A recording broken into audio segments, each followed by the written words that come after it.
Assalamualaikum and good morning. Today we will present about the industrial code and we are from group 4. Before we start our presentation, I want introduce my group member. Firstly, me, Ozli bin Atan, and Tahira and Rasufi. Okay. Industrial code. This is my part. Introduction. Industrial Code of Malaysia is also commonly known as the Mahkamah Perusahaan Malaysia in Malay. In 1940, the establishment of the Industrial Code was provided under the Industrial Code Enactment 1940. Federated Malay State, but was never implemented due to the Japanese occupation. This enactment was repeated and replaced by the Industrial Code of Ordinance 1948 when the Federation of Malaya was formed. This ordinance provided for voluntary arbitration for trade dispute. In 1967, the Industrial Relations Act 1967 was enacted, whereby compulsory arbitration was introduced. Any trade dispute which is not resolved through conciliation may be referred to the Industrial Code for arbitration. Maksudnya di sini, Mahkamah Perusahaan Malaysia juga dikenali sebagai Mahkamah Perusahaan Malaysia dalam bahasa Melayu. Pada tahun 1940, penubuhan Mahkamah Perusahaan disediakan di bawah Enactment Mahkamah Perusahaan 1940. Negeri-negeri Melayu bersekutu, tetapi tidak pernah dilaksanakan karena penduduk Jepun.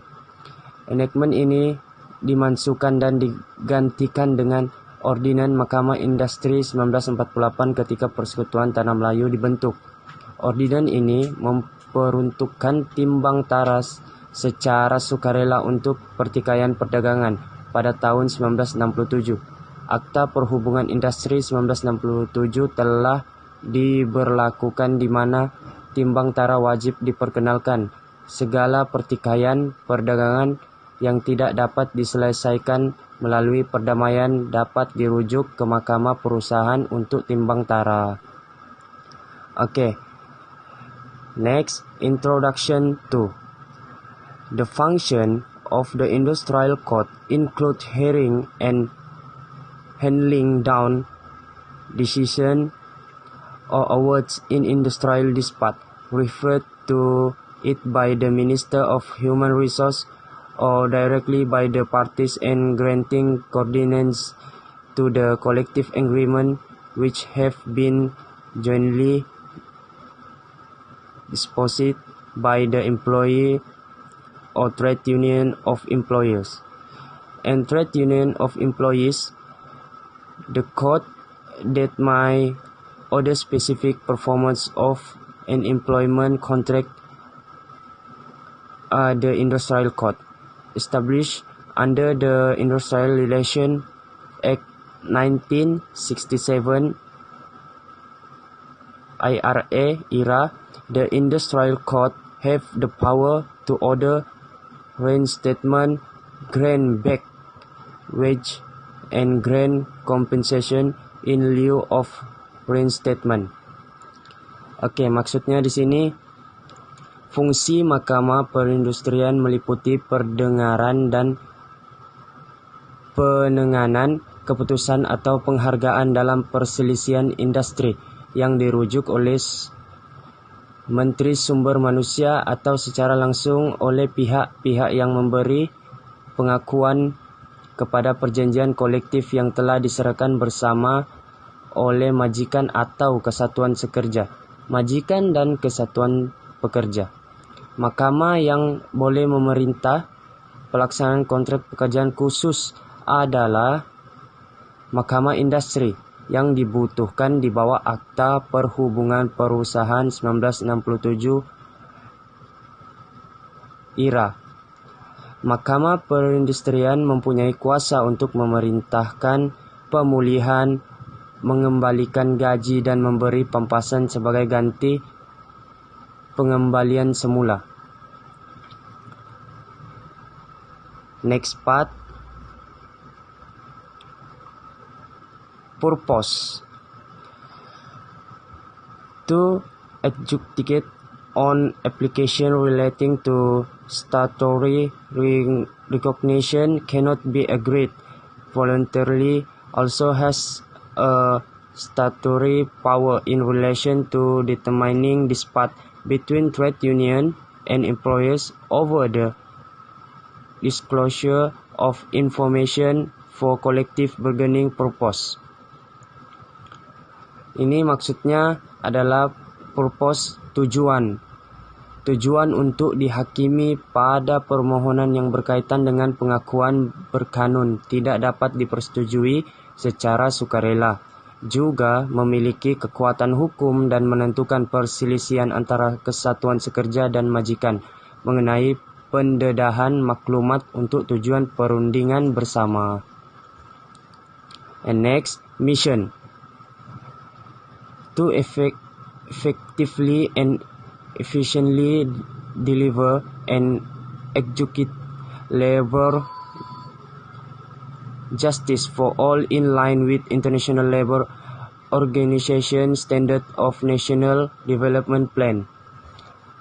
Mission ini adalah misi untuk memberikan dan mengadili keadilan buruh secara efektif dan efisien untuk semua orang selaras dengan piawaian organisasi buruh antarabangsa dan Pelan Pembangunan Nasional. Assalamualaikum, my name is Rasufi Jisfirman. I am from section 64. I want to present about my part. Firstly, objective.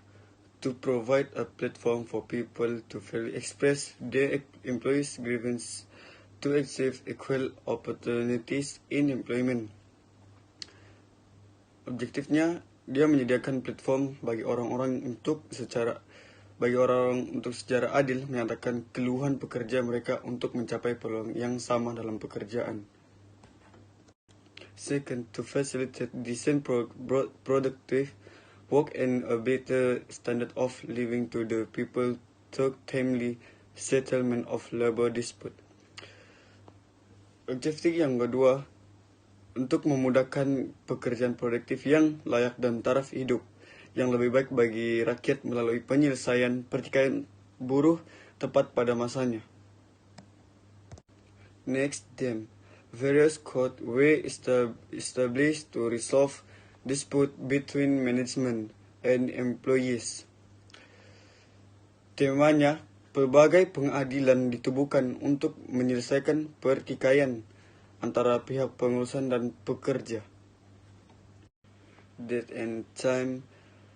This seminar will be held on, yaitu pada tanggal 6 bulan 10 2021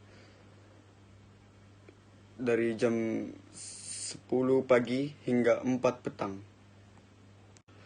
Next is venue program at Sabah International Convention Center, Kota Kinabalu. Recommendation. There must be an ongoing consistent of representation in conciliation, which can be obtained by including the relevant parts of representation during all forms of conciliation.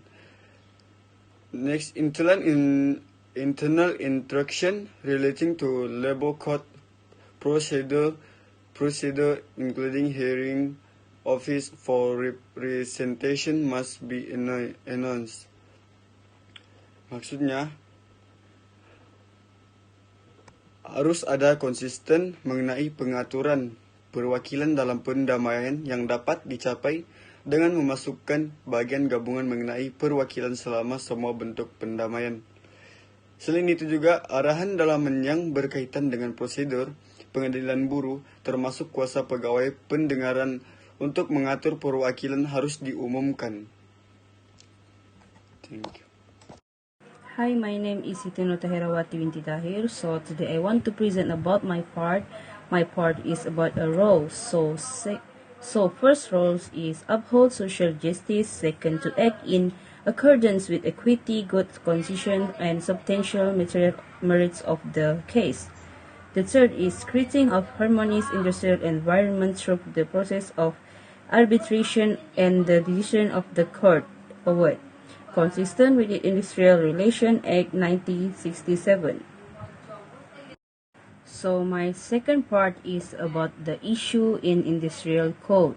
So the issue is, for most managers will organize the kind of program, the highest priority when it comes to allocating training resources is increasing the effectiveness of training program.